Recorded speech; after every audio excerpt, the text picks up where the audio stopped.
पहला वादा था माफिया और भ्रष्टाचार में, उसकी पहल अस्पतालों से, ब्लॉक से, जमीन माफियाओं के खिलाफ कार्रवाई शुरू हो चुकी। चाहे नदी पर बनने वाला मकान हो, चाहे आदिवासी समाज, सुप्रीम कोर्ट में मैंने दायर कर दिया, हाई कोर्ट में भी दायर किया, डीएम साहब को 5 चिट्ठी हमने भेज दी है। और उसके बाद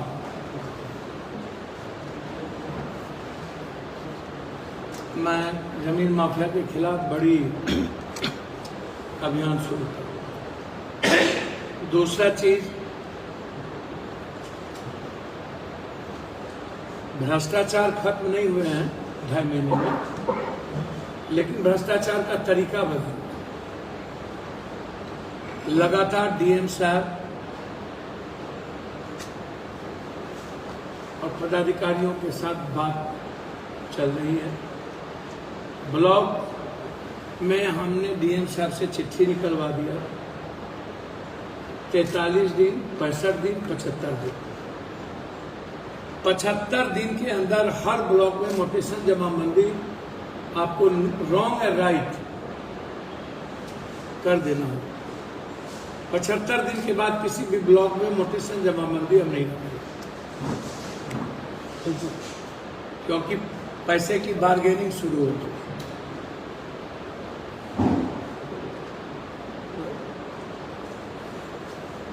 आप इसको समझिए।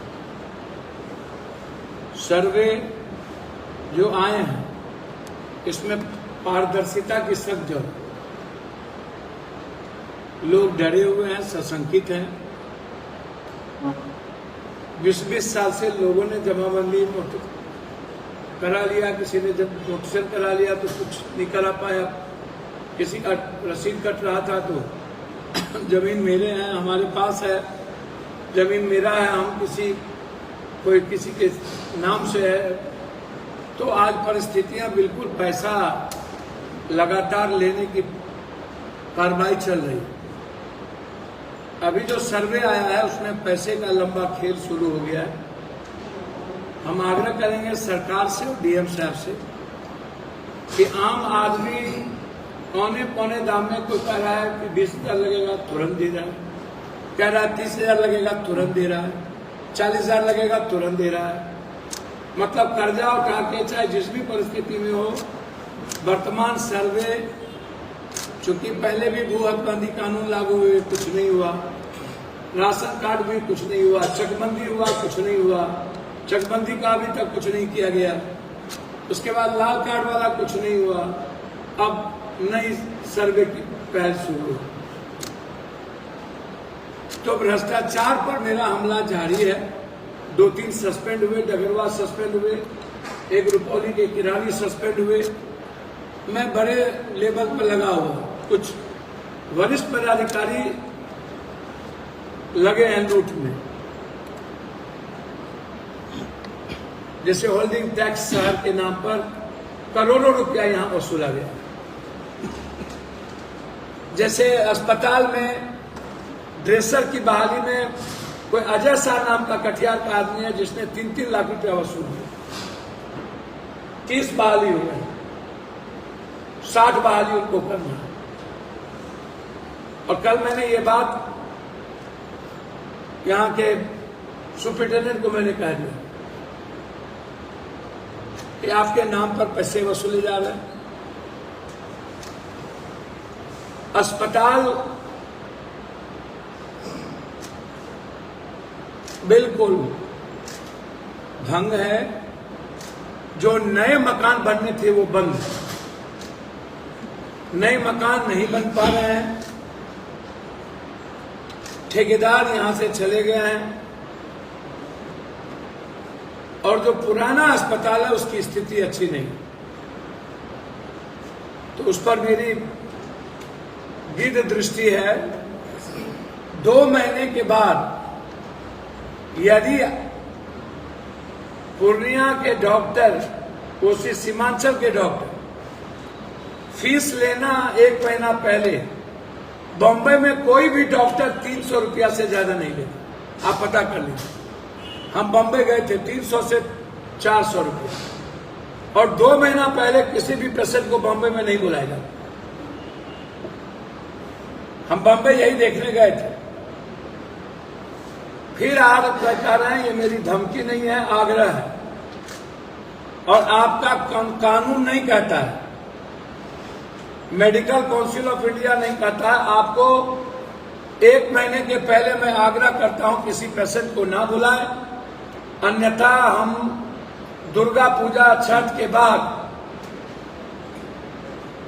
मैं सीधा कह रहा हूं, यदि गलत पैथोलॉजी बंद नहीं हुई तो कार्ड मंगाओगे। गलत पैथोलॉजी बंद नहीं हुई तो हम बंद करें। और यदि जो डॉक्टर साहब 500 रुपया लेंगे, चाहे इसके अंजाम जितने बोले, 1 महीने के अंदर, तो हम उसके गेट के आगे धरना प्रदर्शन करेंगे और एक भी पेशेंट को उस डॉक्टर के नहीं है। एकदम कोई कंप्रोमाइज नहीं होगा आम आदमी के साथ। तीसरी चीज मेरा वादा था कनेक्टिविटी और एयरपोर्ट।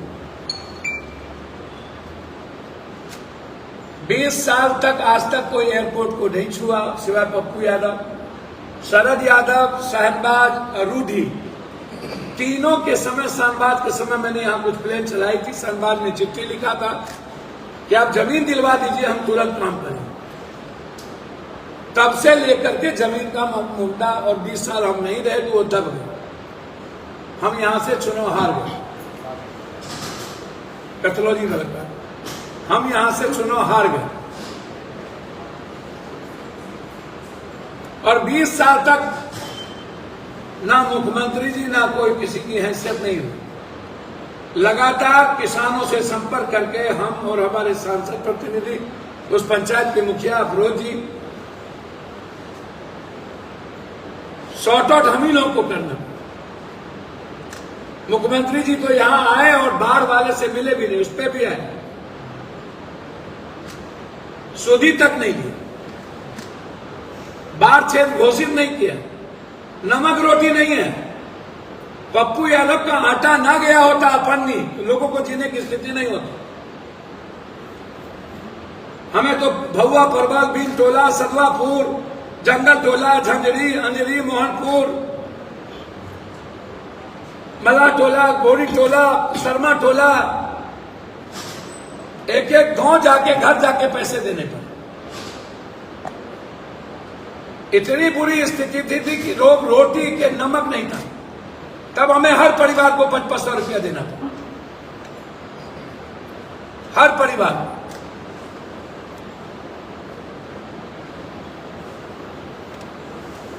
अब आप सोचिए, और अभी तक सरकार के द्वारा बाढ़ क्षेत्र घोषित नहीं की। जहां बाढ़ है, बीनटोली में, गांव में, घर में पानी है, पूरा बर्बाद हो गया,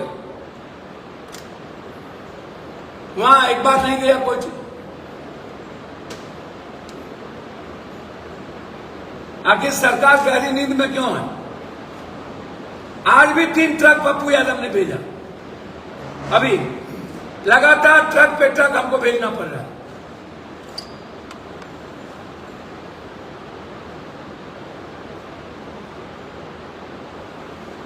तो ये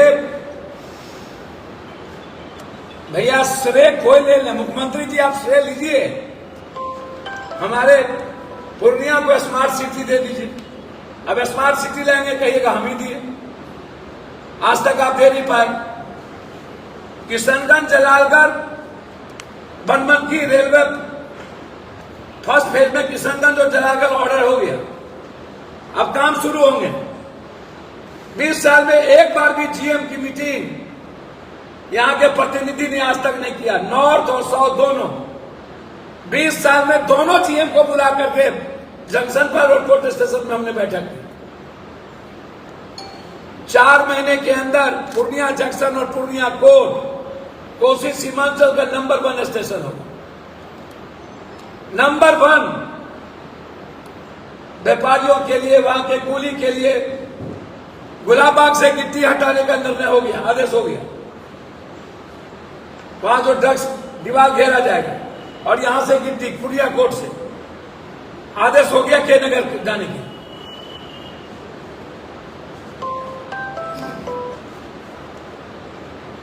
तो आज तक कोई भी लोग जो NH 106 107 NH याद करिए, गडकरी जी ने पप्पू यादव लाकर के घोषणा करवाई और गडकरी जी ने यह कहा था कि इस इलाके का एक एक NH पप्पू यादव और रंजीत रंजन ला रहा है। वो वीडियो है, हमने नहीं कहा, वो वीडियो है। ये जितना NH में दे रहा हूं ये पप्पू यादव और रंजीत रंजन की देन है। बड़ी सभा हुई थी चुनाव के पहले, कोई भी नहीं थे, कोई तुर्रम खान उस वक्त नहीं थे, हारे हुए थे जिस सारे लोग यहां थे। उस वक्त वैशाली, उस वक्त जनहित, उस वक्त गरीब रथ, उसी वक्त हम सफर, सारी ट्रेन पप्पू यादव के द्वारा शिलान्यास हुई। एक भी ट्रेन किसी और के द्वारा शिलान्यास नहीं। 106 107 जो लाइफ लाइन है कटिहार तक,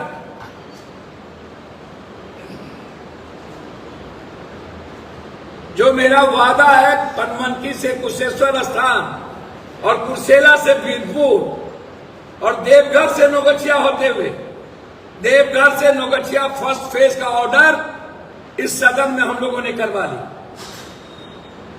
भाया पीरपैती होते हुए।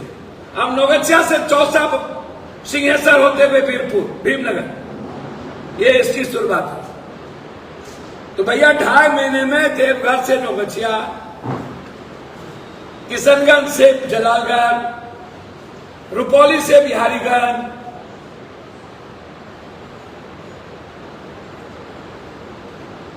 वासीपीठ बनते ही जयनगर में अरमौर पाली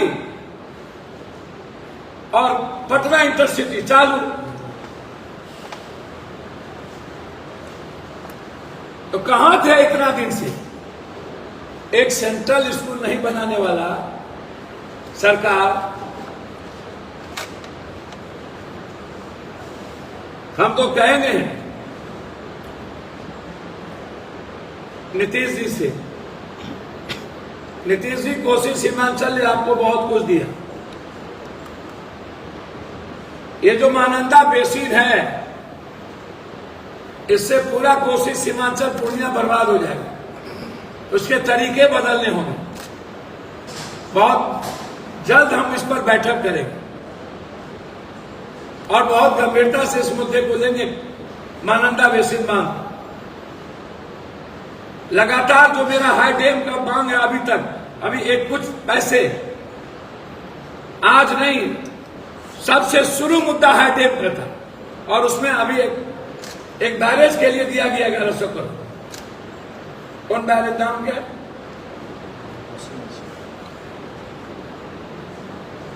और हमारा हाई डैम का डिमांड है।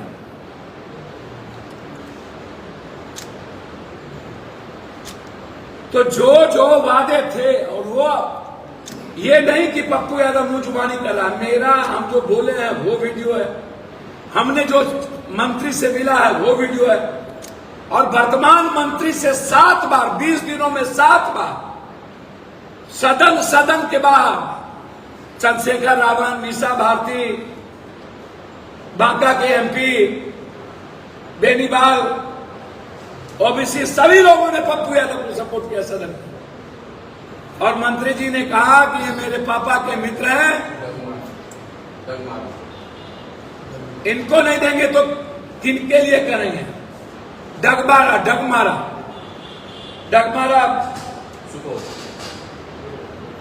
ये लंबित था। और मैं बड़ा कर्मद आग्रह करूंगा यहां के जनप्रतिनिधि और कोसी के जनप्रतिनिधि को, हमको कुछ नहीं कहना है, आप से आग्रह हाथ जोड़ के पप्पू यादव की चिट्ठी और पप्पू यादव का स्पीच रूडी जी, शाहनवाज और शरद यादव के समय सुन लीजिए।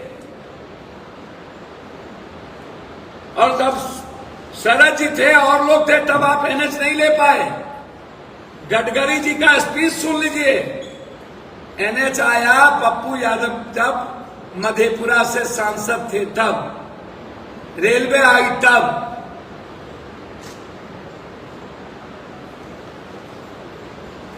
एयरपोर्ट आया अब,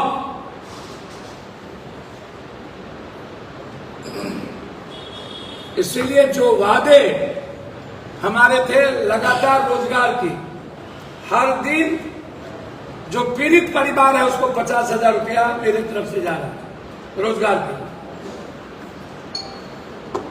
हर दिन। अब रोजगार मेला की हम शुरुआत करेंगे, यहां से जो बच्चे होंगे उसको बाहर भेजा जाएगा। अभी हमने all India medical laboratory technician association के ये नाम है सबका,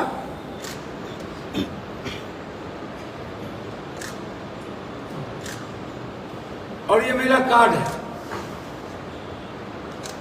ये कार्ड भवन से जिन्हें मिलेगा, जिस बिलो पॉवर्टी लाइन गरीब आदमी को, उसका पैथोलॉजी में फ्री हो, जांच में कोई पैसे नहीं होगा। आज से ये कार्ड जारी होगा और पैथोलॉजी का नाम ये,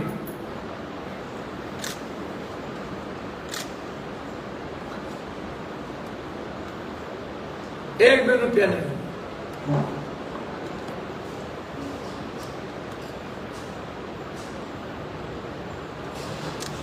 बहुत क्लियर है हम,